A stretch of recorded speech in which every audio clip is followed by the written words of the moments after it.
ആപ്പിളിന് മുന്നേറ്റം. Indian smart phone വിപണിയിൽ apple 5-ാം സ്ഥാനത്ത്. 1-ാം സ്ഥാനം നിലനിർത്തി വിവോ.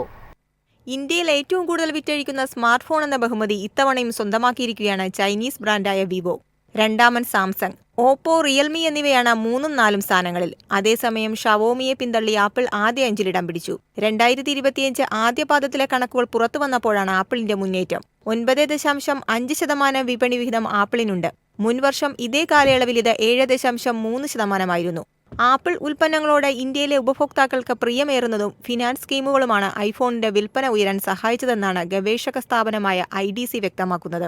ആപ്പിളിന്റെ മുന്നേറ്റം കൊണ്ട് 6-ാം സ്ഥാനത്തേക്ക് പിന്തള്ളപ്പെട്ട ഷവോമിയുടെ വിപണി വിഹിതം 7.8% കുറഞ്ഞു. നേരത്തെ ഇത് 12.8%. കഴിഞ്ഞ 2 വർഷമായി ഷവോമി ഇന്ത്യൻ വിപണിയിൽ പ്രതിസന്ധികൾ നേരിടുകയാണ്. എന്നാൽ 1-ാം സ്ഥാനത്തുള്ള വിവോയ്ക്ക് 19.7% വിപണി വിഹിതം. മുൻവർഷം ആദ്യപാദത്തിൽ ഇത് 16.2%. 2-ാം സ്ഥാനത്തുള്ള സാംസങ്ങിന്റെ വിപണി വിഹിതം 15.6%-ൽ നിന്ന് 16.4% മെച്ചപ്പെട്ടു.